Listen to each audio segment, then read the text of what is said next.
In my experience, being non-confrontational comes from experiences where you've either seen controversy not end well, or you have personally experienced being controversial and it not ending well.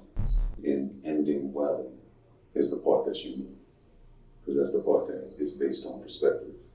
What I may believe to be a situation that ends well may be different from what someone else believes. So that's the part that's unique, but typically in my experience and in conversation with others, there has been a situation in their lives, a very traumatic situation, at least one that they perceive to be traumatic, that was controversial and didn't end well. And how does that usually further affect your life? In my experience, how I've seen it affect a person's life is they're afraid to confront the world and thus afraid to confront themselves. Or afraid to confront themselves and thus are afraid to confront the world. You have to confront your life if you want it to improve. You have to confront a situation if you want it to improve. In order to quite possibly have the life that you want to have, you have to control the things that you can control. In order to control anything, you have to confront it. So what tends to happen with non-controversial people is they tend to take a docile role in their lives. Almost to the point where they're like spectators in their own lives. They're not actually controlling their lives. They're allowing others to control it. Because taking any ounce of control requires confrontation. And they may not want to do that. Well, as a non-controversial person, you don't want to do that. So you find yourself trying to please other people. And the person that's trying to please everyone is oftentimes a person that's deemed untrustworthy because they have no identity outside of being a pleaser. And the reason why they're untrustworthy is because they wear a different face for every person.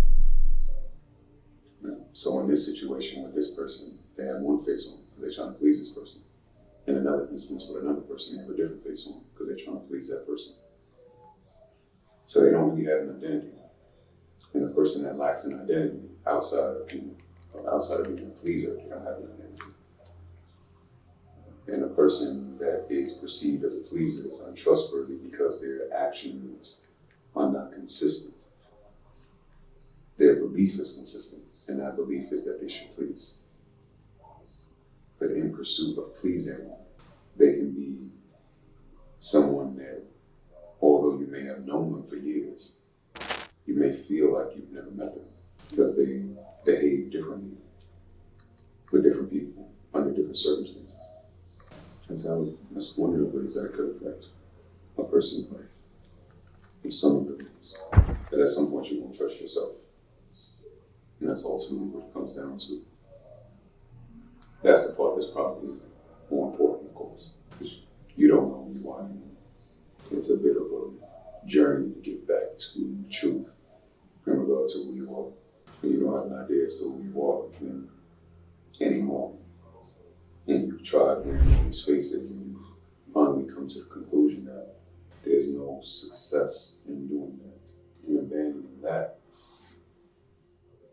you don't really have anything to fall back on. And so one of the ways in my experience that I've seen people try to get back to self is by emulating others and seeing how real that feels to them. Because they've lost themselves along the way, and now they're trying to get back to themselves.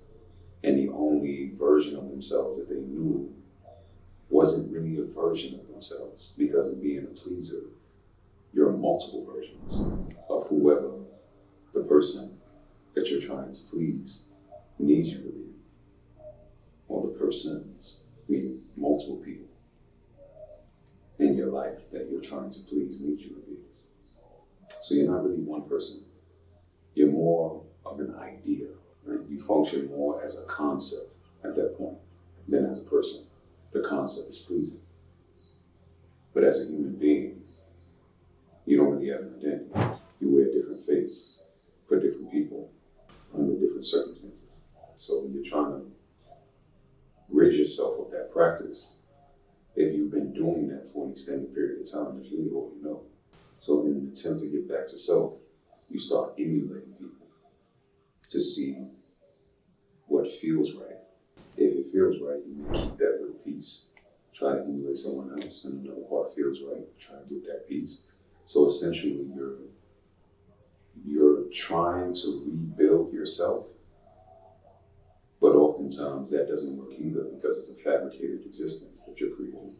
You're creating a manufactured person. But in doing that, you essentially learn if it's true or not. Because what tends to happen is you create this manufactured person and you find that you're still being a pleaser, not necessarily to the people around you, but now you're being a pleaser to the persona that you created, and not the real you, because you don't know the real you. You're trying to focus on what feels right, but what feels right to a pleaser? Oftentimes what feels right to others. So even in you trying to stop being a pleaser, there's still a residue of you pleasing lingering within you. And so this person that you're trying to manufacture yourself to become is doing it from that space oftentimes. So it takes constant iterations in order for a person to get back to an understanding of who they really are. And every iteration is less and less of the pleaser that they once were pretending to be. And after a while, you don't feel the need to manufacture yourself anymore. But sir, can you repeat the last part? After a while, you don't feel the need to manufacture yourself anymore. Because? Because you now know who you are. So you don't have to take a piece of this person's personality and a piece of that person's personality and try to create your reality. You can just be yourself. Because you tried it in the past and it didn't work. And the more you learn to become yourself, or do that thing that you've seen someone else do in your own way, in your own version of that thing, the more you can realize what you and what isn't. Because at the end of the day, we're more likely we are different.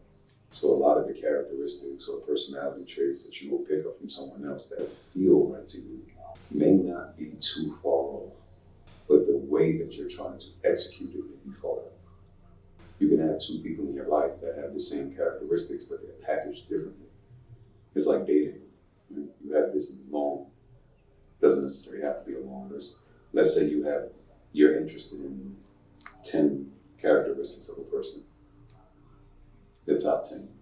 It's probably going to be very similar to somebody else's top 10. Right? What do you want? Somebody that's good looking, somebody that's funny, somebody that's ambitious, somebody that's humble, somebody that's loving, someone that's kind, someone that's empathetic, someone that's courteous, someone that's loyal, someone that's honest. Those are things that most people wouldn't say they don't care about. Those are things that most people would say, yes, that's what I want. You can have a person in your life that checks off all those boxes, but you're not attracted to them. Why? Because it's not packaged in the way that you want it to be packaged. Right? For some people, they really value loyalty. So that's number one for them. They want loyalty, honesty, and funny. That's their top three. For someone else, they don't really care for you telling them jokes all day. They want to change their lives. They want to get to the money. And they want to have a partner that's going to help them do that.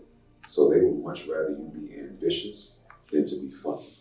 And if they want to start a business with you, they want loyal, honest, ambitious. They don't care so much for the joking part. So if the person that's funny, but not ambitious, meets this person that's business oriented, they're probably not going to be as attracted to them, even though they want to laugh too. They like to have fun. It's just not a top priority for them. The top priority for them is to get rich, not to have fun. And that is the same kind of thing that happens when a person is trying to find themselves. They may take up the funny personality trait of this person, and they may start trying to lead with that. They may start trying to lead with jokes. We know these people. You meet them, within the first 2 minutes, they're telling you a joke. And that seems to be what they do often, right? When you're around this person, you're just laughing all day. They're constantly joking. Right? We label them as jokesters. They lead with it. You may see that and see how the crowd reacts to this, and you say, that's a good personality trait to have. Or you may see how you respond to that. That may brighten your day, that may make you happier. You may be very attracted to that. And so you want to become that. But that may not be who you are. But you don't know that until you try that. Right? Doesn't mean you don't like to laugh. Doesn't mean you don't want to make other people laugh. It may just mean you don't want to lead with that. And so in having these experiences, you get a little more acquainted with yourself. So you can learn how you express yourself in regard to all these different characteristics.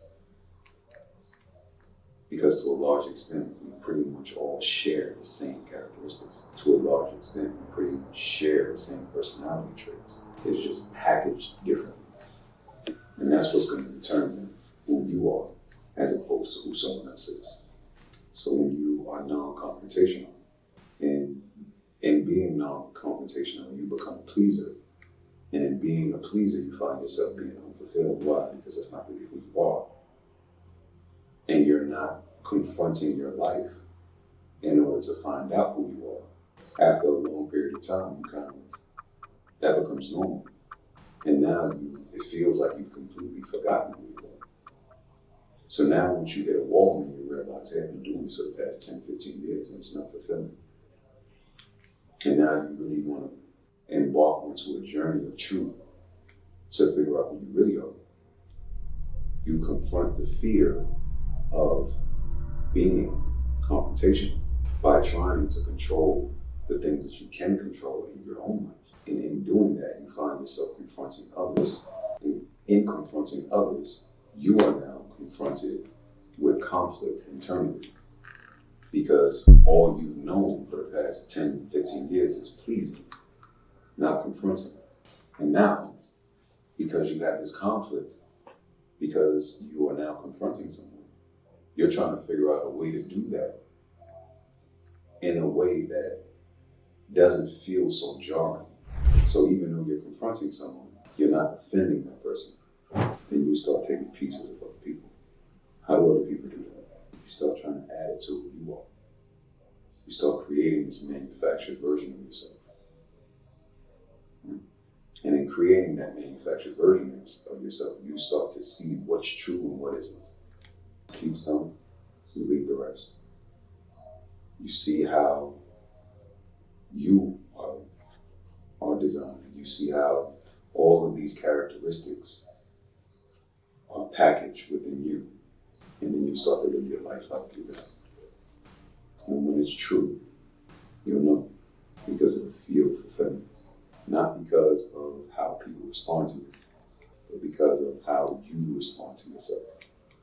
Does that make sense? That's how it's worked in my experience.